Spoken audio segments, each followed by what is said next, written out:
In an interview around the beginning of 2021, Elon Musk said that Tesla was responsible for about 2/3 of the major pain events in his life. 2/3. Would any of you stay with a relationship that caused you 2/3 of the pain events in your life? Actually, don't answer that question. But seriously, we all know how bent on getting to Mars Elon Musk is, and how much of a kid he is around SpaceX. So why not retire from Tesla, leave it in good hands, and focus entirely on making life multi-planetary? Well, I think I know why not, and it's not about cars.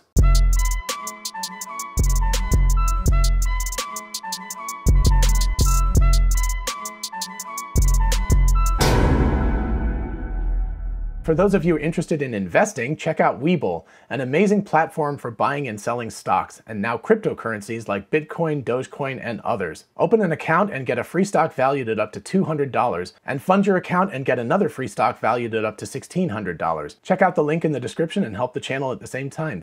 Hey y'all, it's Dr. Know-It-All. So first of all, I want to just say that part 6 of AI Day is coming on Tuesday of next week. It's a holiday weekend, and I'm recording this on Thursday, but I'll release it on Friday. But anyway, people generally tend to not watch videos too much on, summertime holidays because they're out doing things. So anyway, I figured I'd wait until next week. If you haven't caught up on all the videos, I'll put a link here to the playlist so you can watch parts 1 through 5. Anyway, I think part 6 will be the last part, but who the heck knows? It's a source of inspiration, so there may be other ones coming up. Anyway, on to the subject at hand. It's been bugging me for quite a while. I've been thinking, why would Elon not retire from actively working at Tesla and simply be on the board of directors, right? He could still drive the alpha builds of the full self-driving all the way from Brownsville to Boca Chica and just focus on the Starship and super heavy stack and getting us to Mars. Plus, he could get rid of the potential for all of those pain events in his life. So why not just do that? Well, one could be that he doesn't have a good successor in mind.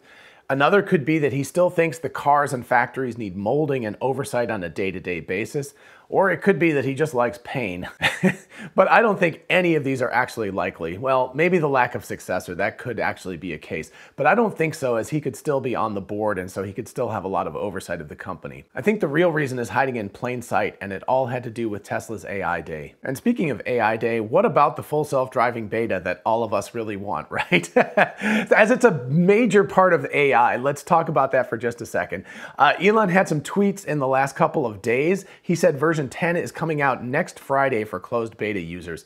I'm guessing that would be September 10th, but it could also be possibly the 3rd, which is the day I'm going to release this video, so we'll see. But I'm going to guess the 10th. And then he said in 2 weeks, it might roll out to everyone who wants it with 10.1, which would mean all of us like me that want this beta desperately but haven't had access to it. Now, of course, that also says 2 weeks, so I wouldn't hold your breath, right? Because every time Elon says 2 weeks, it's forever, but anyway. But if that holds to plan though, it would be somewhere around September 24th that we would get full self-driving beta 10.1. And as I tweeted, there's a kind of a difference, like the people like whole Mars catalog and Dirty Tesla and Tesla owners of Silicon Valley, et cetera, et cetera, et cetera. There's a lot of people who have owned the beta since the very early days of the beta. And so they've sort of watch the incremental growth. So I guess it would be something like, if you have a cousin or something and you don't see that person for like 5 years, as opposed to seeing, her like every couple of days, right?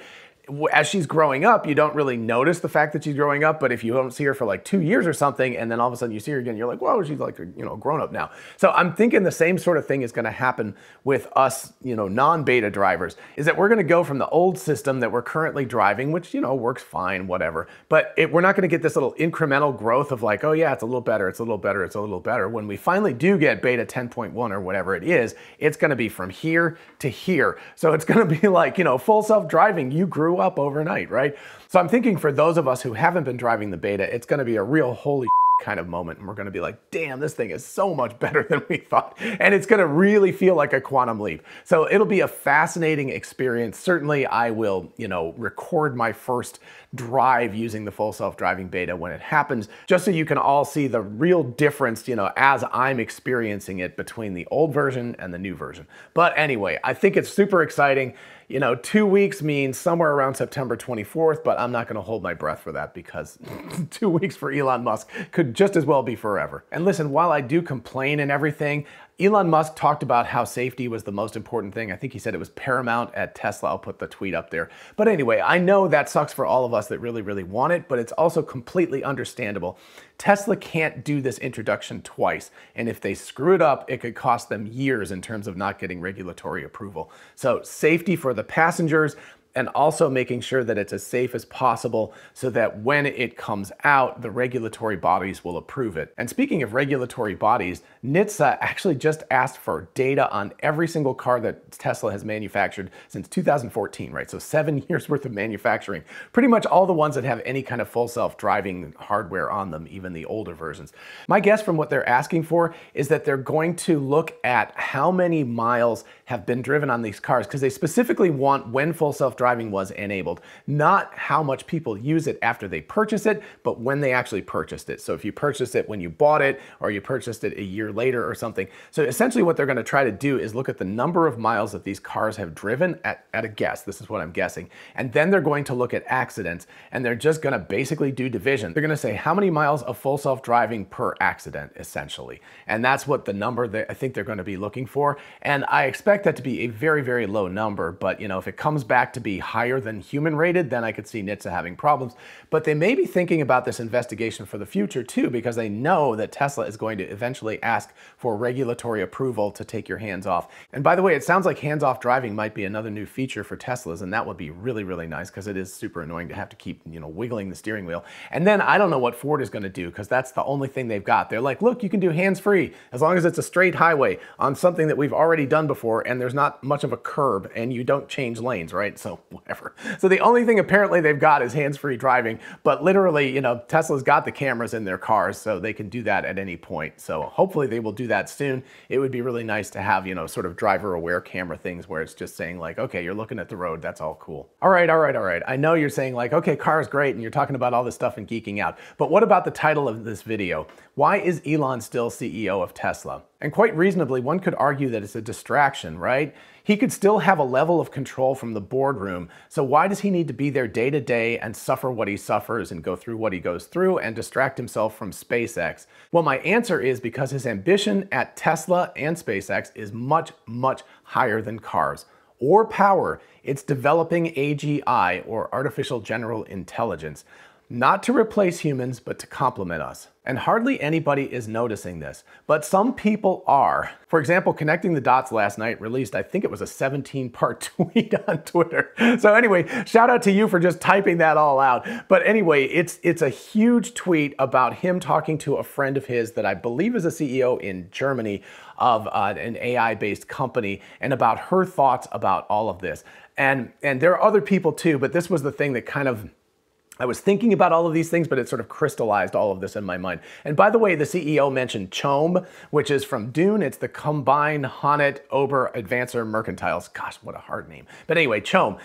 She mentioned that in one of her messages back and forth to Connecting the Dots, and I was like, damn, you had me. You had me at CHOAM. I am the biggest Frank Herbert fan. I think Dune is definitely the greatest science fiction novel ever made.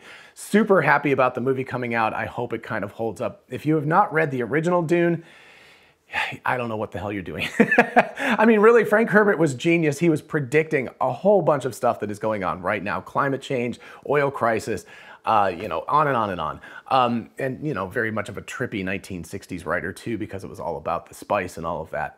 But also it tails into artificial intelligence, because the background of the universe, one of the major tenets is thou shalt not make a machine in the likeness of a human mind. So it's kind of a religious tenet, and it was based on the Butlerian Jihad that Brian Herbert and Kevin J. Anderson went back and wrote some books on. So the Dune series is actually huge now. But anyway, it's based on that, and essentially what happened was machines got too smart, and so humans destroyed them, and they, you know, made no more of that stuff. So only human beings are allowed to do anything. So anyway, really interesting aspect of that universe. And, you know, I'm rereading the Foundation series right now by Isaac Asimov, which are not as good of books. I hate to say that. I love Isaac Asimov, but the books just aren't as good. But I'm really looking forward to the Apple TV series on this. And I'm also realizing that Frank Herbert's Dune, potentially, given the timing of everything, could actually be Isaac Asimov's Foundation universe kind of projected another 10,000 years into the future. So really interesting things, and there's kind of a blending of this. And of course, Frank Herbert started writing Dune in like 1955, I think, or late 50s, as he was working in the Middle East and realized the whole oil crisis and the desertification of the Middle East and all of that kind of stuff.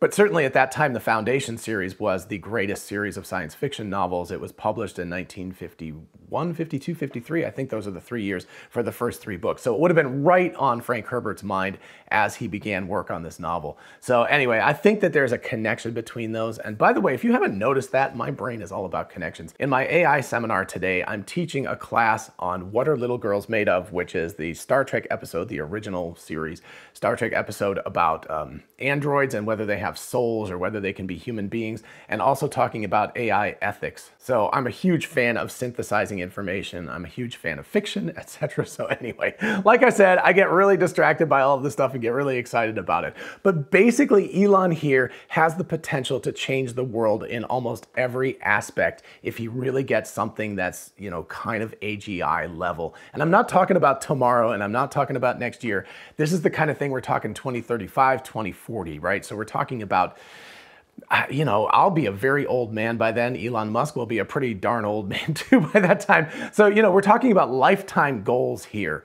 But this is a valid goal. This is something to really take care of. And it's also something to be, you know, if you can be at the forefront of this instead of being behind the wave, it's something to be at the front of the wave, because Elon Musk, as many reasonable people are, is really afraid of what general AI could do if it's not controlled in the proper manner. So I can see Elon Musk being really, really adamant about being in charge of this, or helping to shape the way that artificial general intelligence, you know, the kind of ethics of it, the way it interacts with us. If you think back to AI Day, and I'll try to post a little clip here of this, but Elon Musk talks about how this Tesla bot is not going to be scary. It's going to be very light, 125 pounds. It's only going to be able to lift like 45 pounds. You'll be able to run away from it. You'll be able to knock it down. You know, he went to great lengths to talk about how this thing will not be a Terminator. It won't be scary. And it's intended to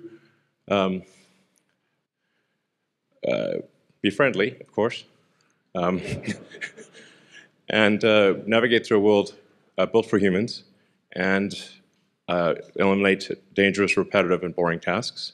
We're setting it such that it is, at a mechanical level, at a physical level, you can run away from it, and most likely overpower it.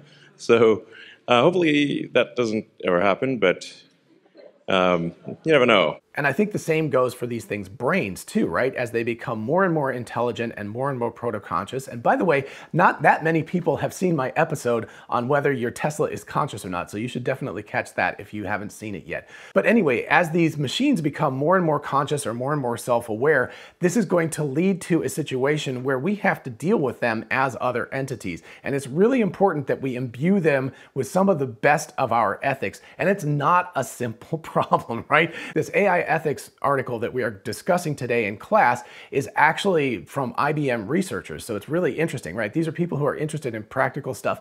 And the kind of upshot of the article, which, you know, it's not that great of a research. I'm never about sociology because I don't like N's of 6, right? They're like, we put this out to 6 people and got feedback from them. And I'm like, oh gosh, you know, as a statistician, that just was like, so anyway, I don't think that those are valid numbers, but I think the questions they're raising are really interesting questions. They're asking about what are our ethics, right? We don't even know. You could say like, don't kill, and yet we all have militaries. All of our countries have militaries that the whole point of these militaries is to kill. So, you know, is that okay? What situations, what if you have the death penalty in your state or your country? Is that okay then? So, you know, nothing is as simple as you think it is when you really get down to it. So all of these ethics issues are super important. And I think that Elon Musk, you know, being how crazy bright he is and how he thinks about all of these things, is really involved in that. And I think that he wants to be at the forefront of this and make sure that he is part of making these decisions and part of creating the ethics of these robots and the ways that they interact with us human beings, not sort of having to be, I always think of it as a wave, right? You wanna surf the wave. You wanna surf on top of the wave at the front edge, otherwise you're you're just buried by it and you're just getting a washing machine. You're just getting spun around by it. But anyway, if this works, these robots can create an economy of supply, not restriction, right? So there could be so much workforce that human beings, for the first time in history, are not restricted to minimal resources and fighting over it. Now, of course, this could completely backfire, and there could be an even smaller group of people that own everything and everyone else is left out and does not have access to any kind of real wealth or information or anything. So that's the negative of this. And again, this is why I think Elon wants to lead all of this stuff. And even beyond economics, this could lead to some really interesting ethical and societal issues, like carbon versus silicon rights. Can silicon have a soul, etc., right? So these are really interesting things that actually, tails in with the episode of Star Trek, What Are Little Girls Made Of, is about, can these robots have a soul? Can they act like human beings? If you haven't seen that episode, it's on Netflix. You should really watch it. It's about as close as a television show can get to a philosophical discourse, which is really interesting. And it's still a really good TV show. So, the writers of the Star Trek series, the original Star Trek series, were just brilliant science fiction writers. And so some of those episodes are like, they still stand up after all of these times because they bring up questions that we're still dealing with right now. And they're actually even more cogent right now because we're getting to the point, again, where we could actually, kind of get to that science fiction world of creating our own children effectively. And then the question becomes, do we want to be replaced or do we want to be in cooperation with our children? And again, Elon Musk is also involved with Neuralink, and a big part of what they're doing is figuring out how to do machine-human mind interfaces. So again, all of this stuff, he's working all of these pieces at the same time. So anyway, if this works right, this could lead to almost limitless potential here on Earth. As Connecting the Dots friend said, she started talking about who knows how much wealth this could produce. And that's why she mentioned CHOAM, because CHOAM actually is a corporation in the Dune universe that basically owns everything. And so what she's saying is that Tesla could own everything. And that's a little bit scary, but also like, wow, thinking about the kinds of money that they could have. Again, I am not by any means an investment advisor or anything, so do your own research and stuff. But, we just don't have the money right now because we got a kid going to private school and we just bought a new house. But I'm going to try to root around in, the couch cushions and try to find some change to buy some more Tesla stock. Personally, just what I'm doing, because I really do think that, 10x Tesla is unreasonably low. I think more like 100x or something like that. So this is, I'm going to retire in about 10 years and this is my retirement fund. So again, you do what you want to do. I'm just telling you what I'm doing. I'm not giving advice whatsoever, but that's what I'm going to be doing over the next few weeks and months. So anyway, world-changing stuff, right? This is amazing, limitless economy. But there's more, right? And I think this is even more important in some ways to Elon Musk. And that is that these AI/robots will be essential for building Earth 2.0 on Mars and beyond. In my mind, it's incredibly unlikely that human beings will be able to stay on Mars until a large infrastructure has already been built. Now, can we go to Mars and visit for a few months and come back? Yes, of course we can do that, if we have the collective will to do that. But to actually stay there and live there for long periods of time, infrastructure is going to need to be there before we can do that. And hey, robots can do the exploration and building that's going to be essential to this mission, right? So if you have something that's intelligent and creative and they can come up with solutions on the spot and they can manipulate tools, etc., hey, they look like people, right? And they don't have to have life support or anything. So all of that is great. They can go to Mars and they can, you can have hundreds or thousands of these things building habitats on Mars before humans ever get there to stay. But in order to make that happen, these robots must be built, they have to be built at scale, they have to be made cost-effective, they have to be made tough, and they have to be made independent.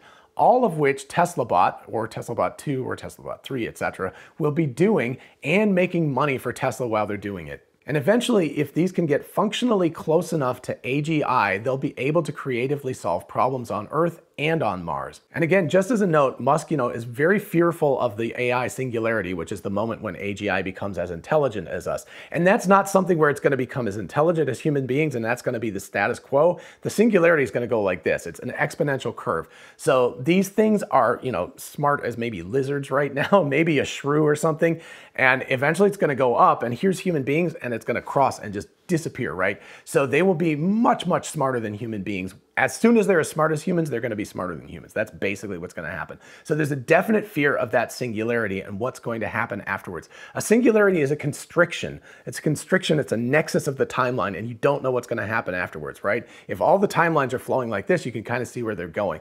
But if all of them kind of flow together, the singularity means what's going to happen on the far end, we don't know. So again, Elon Musk being in with Neuralink, Elon Musk being in with Tesla, Elon Musk being in with SpaceX, etc. He's trying to control all of this stuff, to be in charge of it and to mold it and not to follow, because he partly wants to guide the ethics of all of this stuff. And that's a valuable thing to be looking for. It's a little scary that maybe one person could be in charge of it, because then it becomes his ethics, but hopefully he's smart enough to have a group of people around him to think about that too. But anyway, it's really important that he is in charge of this, that someone with the good of humanity in mind is in charge of this, not someone who's being selfish or trying to go for some state or something taking control of everything. So it's really important that people like Elon Musk are in charge of this sort of movement. And remember, Elon was adamant about the whole don't fear the Tesla bot thing. I think he understands that that's a potential psychological reaction and a potential reality to all of this stuff. So he's cognizant of this. The AI Day presentation made that very, very clear. So anyway, the fear is that none of us are actually smart enough to guide this part towards the singularity, but Elon Musk is one of those people who might be smart enough to guide us towards the singularity, or hopefully if he gets a collective around him, they might be able to do that. But talk about scary repercussions either way. So anyway, if this goes well, we get an unlimited economy. We get workers to explore the solar system and set up Mars. We get new entities that will gain some form of consciousness and self-awareness over time. I mean, these are the reasons why Elon is still CEO of Tesla. It has nothing to do with cars. It has to do with this. This is a grand vision. This is the grandest vision of all time, probably. And I think it's quite reasonable to want to be the CEO of a company that can do this still. And yes, you might be like, oh, this is crazy. John's talking about crazy stuff. But this vision was kind of established 20 years ago, right? Elon Musk established SpaceX and Tesla about 20 years ago, and he seems determined to literally change the world, or worlds as we know it, before his time here is over. So why not pursue the biggest, most ambitious project of all time? This is, after all, Elon Musk we're talking about here. All right, I hope you found this episode fun and enjoyable and a little bit thought-provoking. If you did, definitely like it so other people can find it, and consider subscribing for more of this. By the way, this is my 300th numbered video. This is just crazy. And I think I'm at 2.3 million views right now and 26,000 subscribers. It's just mind-blowing how this channel has blown up. So thank you all so much. I can't wait for the 600th episode, right? Gosh, talk about gray hair. I've gotten a lot of gray hair since I started this channel. But anyway, 300 episodes, right? That's just amazing. So thank you all so much for being on the journey. Whether you started way back when and were one of the initial few hundred subscribers, or whether you just joined me a week ago or something, thank you so much. And if you want to go back and check out my channel, I've got 300 videos. So there's plenty to do on this Labor Day weekend for those of you who are celebrating this holiday. And of course, as part of that journey is all of my patrons on Patreon. You all are not just supportive and everything, but I feel like you all are my friends, right? We have a lot of conversations. You bring up amazing points. We think things through together. We have some fun and jokes, etc. So really thank you all so much for that support. And of course, if you want to join that club, then definitely check out the link in the description. And if you're interested in some awesome merch, check out the link in the description. We've got the Tesla Bot t-shirt, which is super popular these days. Don't mess with Tesla. Lots of other t-shirts, tumblers, mugs, etc. So check out the link in the description and help the channel out. And for those of you interested in investing, check out WeBull, an amazing platform for buying and selling stocks, and now cryptocurrencies like Bitcoin, Dogecoin, and others. Open an account and get a free stock valued at up to $200, and fund your account and get another free stock valued at up to $1,600. Check out the link in the description and help the channel at the same time. Thank you. And finally, don't forget that we are both Tesla and Amazon affiliates. If you look in the link, you can see how going shopping for a car, a solar roof, a battery pack, maybe eventually a Tesla bot, or anything on Amazon helps out the channel. And as always, feel free to ask me questions in the comments or at my email address, which is drknowitallknows@gmail.com. Till next time, bye-bye.